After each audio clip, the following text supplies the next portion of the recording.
You know, I ask, why do these things always happen to me? But then again, it was me who decided to move by myself to the middle of nowhere, surrounded by 100 acres of wilderness, in a 150-year-old Victorian house in the middle of Appalachia. God forbid a girl have a hobby.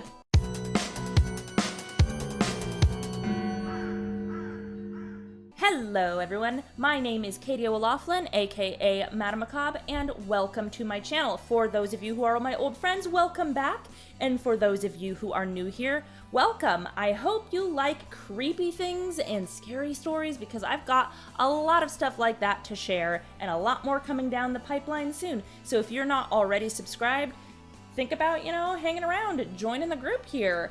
And go ahead and ring the bell and all that other stuff people usually ask you to do. So for today's story, I kind of, gave it away a little bit in the beginning and in the title, but today we're going to be talking about some of the spooky experiences I had rather than the cryptids of the town I was living in, but in the actual house itself. We're talking about good old-fashioned ghost stories. Now, if you have not watched the videos that are prior to this one, I've got a nice playlist where I'm sort of sequentially including all the details about my time that I lost my mind and I moved out into rural Appalachia and all the crazy stuff that happened out there. This is the third video in the series, so previous videos have some other context, but for those of you who are new here and you just want to start with this video, I will give enough context to sort of figure out what's going on and what you need to know. So, all that being said, a couple years back, shortly after everything recovered from, the big sick, I had the opportunity to go out to rural North Carolina to house sit for some family friends. This is a 150-year-old Victorian farmhouse sitting in the middle of 100 acres of untouched wilderness. Beautiful, amazing opportunity, but also I was there alone, and it was spooky. There was some spooky stuff that happened, but good news, I survived. I'm here, and I am now able to share these stories with you, and that's pretty entertaining, right? Okay, so for today's story, I am going to touch on 3 different encounters I had in the house itself. Before we dive in, I touched a little bit on this in a previous video, but I will in more depth describe the house itself for some context to set the scene for this story. So, imagine this, you're in this big, beautiful 2-story, 3 if you count the attic, but we'll get to her in a moment. Gorgeous, massive, it's filled with antiques because the family friends you are house sitting for are antiquers. They own multiple antique stores and they've got a really cool collection of things themselves. Awesome, great, wonderful. Now, you're in that house all alone. It's a house that's very old, has a lot of history, and you don't really got anybody nearby, neighbors or otherwise. So you go into this big, beautiful house, you go into the foyer, the first thing you're gonna see is a staircase leading up to the 2nd story. You turn to your left, you have the parlor, the sitting room, and that has a door that goes through to a formal dining room. That continues on straight back to a more modern edition of the house, which is the kitchen. Because the original kitchen, the ruins of those are actually off in the woods behind the house because this home was so old that it was built in a time when the kitchen was a separate brick building away from the main house. That way, if it caught fire, it wouldn't take the rest of the main house down with it. Lovely. So the modern kitchen is there. Now, you've got the dining room. On the one door, you go to the parlor. On the other door, you get this long hallway that has a bathroom and then an office, sitting room situation. The hallway, gorgeous, but filled with taxidermy animal heads and oddities and stuff. So while also being really cool, you can imagine that at night when it's pitch dark, true dark in the middle of the wilderness, some of that stuff that's really cool in the daytime, a little bit creepy at night. Now come with me, we go up the stairs, and the first bedroom on the left would be the room that was mine. Directly across from it was the 2nd bathroom. Next to that was this wonderful little closet. It had a lock on the outside, but if you open that locked door, there was the little pull-down stairs that led to the attic. I hated the attic. I hated that little closet. I hated that little door. After that door on that side of the house, there was another bedroom, and then there was a sitting room, big open landing there, and then the master bedroom. So for the first interesting experience I had, This was actually something that originally scared the pants off of me because I thought there was a home intruder. And this happened at a period of time. The first time I was there alone. The second time, the family friends actually were there on the property. They were doing business, so they were coming and going. They'd be away for months at a time, and they'd come back for like 2 or 3 weeks and then be gone again. This was one of the periods of time when they were back at the house, or at least the second time this happened. Before they came back, I had my first scary encounter. You see, every now and then in the house, I would think I was seeing an older man in the house with me. And of course, me being alone out there, that would scare the bejesus out of me. And, I'd go patrol the house, and I'd turn, I'd think I'd see him in my peripheral, and then, of course, he wouldn't be there, and then I'd freak out, and I'd have to look the house high and low, but I would never find any sign of him. Most often, though, I would generally see him, I mentioned upstairs, that landing. Generally, I would see him sitting in the chair that was set up in front of the window on the landing upstairs. Constantly. And of course, because my bedroom was up there, I would exit my bedroom, and in my peripheral vision, before I looked down there, I would see an older gentleman sitting in the chair, and then of course I'd whip my head over, and he's not there. Great. Love that for me. It happened probably 3 or 4 times, and it was always the same guy. Mind you, I never got any malicious vibes. There was never any like hairs standing up on the back of your neck or any of that. Never got bad vibes. It's just a jump scare because you're not expecting to like see somebody in your peripheral and then they, vanish, but never gave me vibes as a malicious entity or anything like that. Now, cue the family friends coming back and staying for a couple weeks.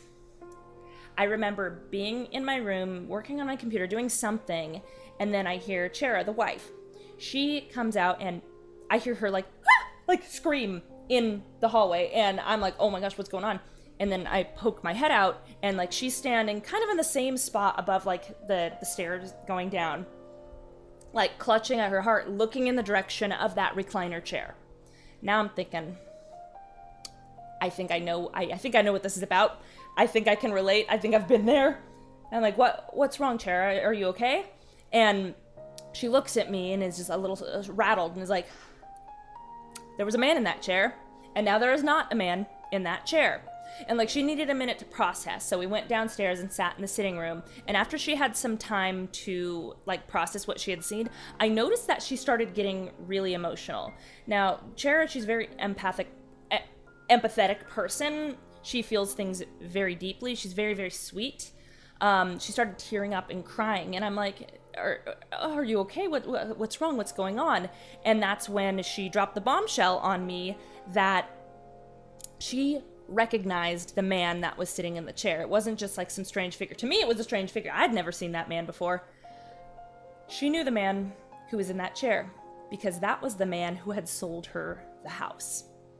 You see, he originally bought it from another owner, and he had big dreams of renovating it and bringing this house back to its full glory. Problem was, he was getting older, he couldn't do the work himself anymore, and he eventually ran out of funds and just couldn't do it.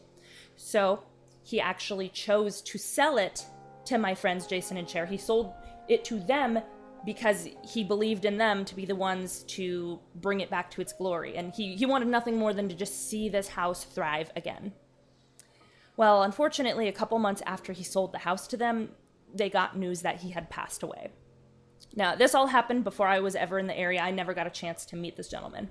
But very good guy. He just really loved the house and really wanted to see it, refurbished. And best I can guess is that he was just hanging around. He was excited to see, because they were actively, every time they would come back, they would do some other renovation project. They'd start painting it, repairing things. It was an ongoing process. So as far as that particular instance goes, I think he just really loved the house and he was excited to see it done. And since he didn't get to see it in, his lifetime, he's like, well, before I move on, I think I'd like to see the house done. So that one has more of like a happy feel-good story. The next one, while also not as like feel-goody, is also not scary, stinky, bad kind of situation. The last one, we'll save that. The second instance was also when Jason and Chera were back in town. Now, I remember, and this one's interesting because we all three of us at the same time had this experience. So it wasn't am I just like hearing things? Am I just being dramatic? Am I worked up and scared? No, no, no. All three of us witnessed this together at the same time. So that was fun. We were sitting, I mentioned, that formal dining room that has one door that connects to the sitting parlor and another that goes to a hallway.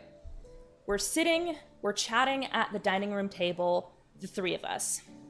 And they happen to have a a corgi puppy at the time, still being potty trained, named Ori.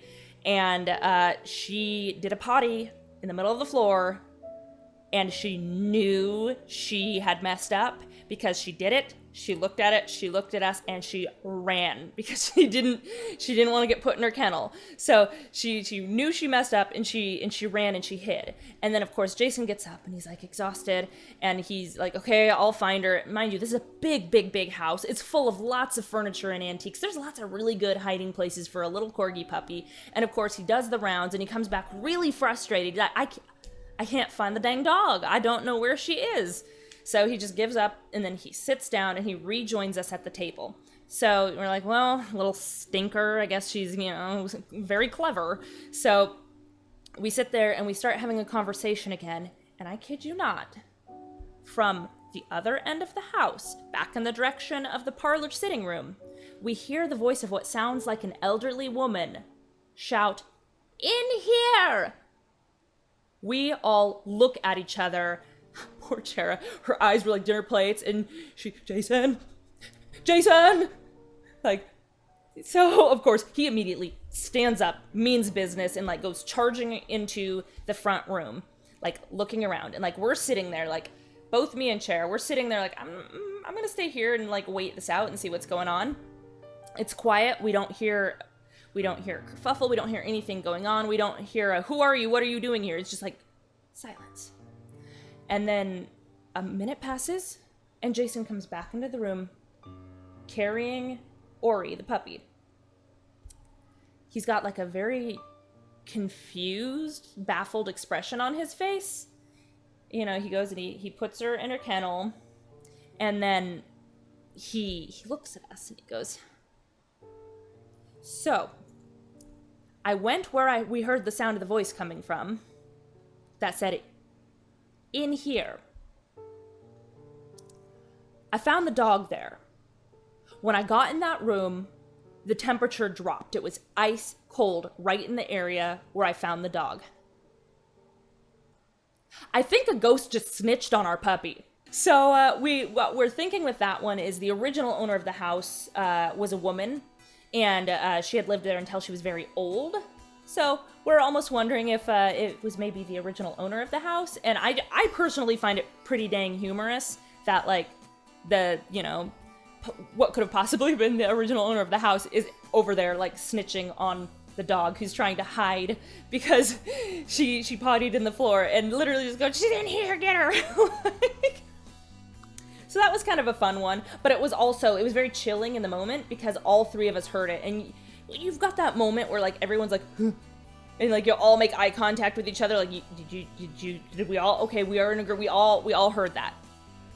Okay, again, no malicious vibes, no bad vibes. It was after the like moment, the rush passed. We all laughed about it because it was actually pretty dang funny that like you got your friendly house ghost and they're tattletaling on your naughty animal. So that was a fun one. Another fun one.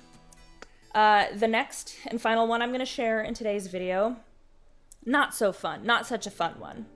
This one did not happen when Jason and Chera were in town. This happened when I was all alone. And to this day, I still don't have warm and fuzzies about this. We're finally gonna address the attic. The attic I don't like talking about, that I don't like thinking about. There was something amiss with that attic. I don't necessarily think this is like, horror movie type thing where it is like a malicious non-human entity trying to get me all alone in the woods. Whatever it was, it felt angry. It didn't feel nice, but it didn't necessarily feel like evil. If that makes sense. But whatever it wasn't happy I was there. It wasn't friendly. And I got the sense that it was trying to scare me. That attic. To describe it, it's like every horror movie attic you've ever seen. You go up those pull-down stairs, and it's big. It's really big. It's got tall vaulted ceilings, so you can stand fully upright. Very spacious. It's got like the full wooden floors. There's nice shelving systems that Jason put up. Tons of storage up there. And there's even a corner. There's like a big window, and there's a back corner that they even set up a little like reading nook. Like, oh, lovely, a reading nook. Go to the attic and read with like a rocking chair and like a little lamp. So cute, but no. But you go up there, you imagine this, and very spacious, but the vibes are not immaculate. You go up, and every single time, no matter day or night, and I say day because there was no way in hell I was going up there at night. The entire time I lived there, I never went up there at night. You could not have paid me to go up there at night. Sorry, it can wait till morning, whatever it is. But I always felt, every time I was up there, like I was being watched. There was never a time I was in that attic where I did not feel like something's eyes were on me, and whatever was on me was judgmental at best, angry, like pissed off and wanting to scare me at worst. So I mentioned there was the little closet. It had a lock on the outside, so at least, lock that problem away. But when you needed to go up there, and I did, because I just had the little room for my stuff. The house was full of antiques. Everything, all the extra overflow stuff I had up in the attic. So anytime I needed something I didn't use so regularly, I had to go up to the attic to get it. So I pulled down those stairs, and I would climb up, and then I would just have to brave the icky feelings. And it was more than just icky feelings is the problem. That was bad enough. The stairs were also a problem in themselves, because every time you would go up and down the stairs, it would feel like something was behind you. Whether you're going up or down, it felt like something behind you. And sometimes, there was the little closet I mentioned next to the bathroom. At night, I would be brushing my teeth, and I could hear something creaking down the stairs. Because it was it wasn't like fully fold down stairs. It was like halfway down the stairs, and this unique mechanism that caused them to fold down just to make it fit in that closet. So the top half of the stairs that were still there, it sounded like something was coming down the stairs. Mind you, it's, there's a lock on the door and everything, and nothing ever wiggled the door or tried to get out. But I could swear, and it was very subtle. Very subtle, like you'd think you'd hear it and you'd pause, and then you wouldn't hear anything. And then you go back to brushing your teeth and you think you hear it again. Just enough to feel like it is intentionally messing with you. Well, anytime I needed to go up there, I would dread it. I would feel these eyes on me. Sorry, I'm like going back into that headspace. So it was one of those things where I inherently knew whatever was up there, I cannot justify it by giving it the reaction that it wants. So as much as I wanted to like run up there, like, why are you running? Like, I wouldn't let myself do that. I didn't want to run. I didn't want to panic. I didn't want to, first of all, I didn't want to let it have the satisfaction of stopping me from doing what I needed up there. I went up there for a reason to begin with. I wasn't going to not do what I went up there for. And second, I wasn't going to like do it in a panic and then run. I don't know. There's just something like, when you see like an animal, like there's an angry goose. There's an angry goose at the top of the stairs. What are you going to do? You're going to slowly, purposely, just, with purpose, do your thing, walk away, be calm. You're not going to run. It's going to smell the weakness. It's going to smell the fear, and it's going to chase you. So I just had this very overwhelming sense of I need to do what I'm going to do it calm, do it slow, and ignore whatever I'm sensing around me. There was one time I remember I was going up. This was actually, I've got a clown character I cosplay sometimes named Hexy, and I was going to get her stuff down, and I was going to do something with the character, but I had to go up and get her. So I remember going up and needing to pull from the shelves. I had this big tote that I had this costume overflow stuff in, and I pulled it off, and I started digging around trying to get the stuff. I remember feeling an overwhelming sense, like more than usual, of something watching me. And I'm digging through the tote. And remember I mentioned the little sitting reading nook area with the lamp and the rocking chair? I hear the rocking chair start to rock all on its own. Not a fan of that. But I can't let it know I'm not a fan of that. I just knew, do not acknowledge it. Do not acknowledge it. Keep getting your stuff. Don't freak out and fumble your stuff. Just keep doing your thing. So I do that. And then the little lamp starts to flicker. You better believe every time I went up to that attic, even in broad daylight, I turned every single light bulb on up there. I did not care. So of course that light bulb, the rocking chair is rocking, the light is flickering, and I'm sitting here trying not to have a mental breakdown because I'm actually really, really scared. I swear I was more scared of this than the deer thing outside. I don't know, I just don't like attics, okay?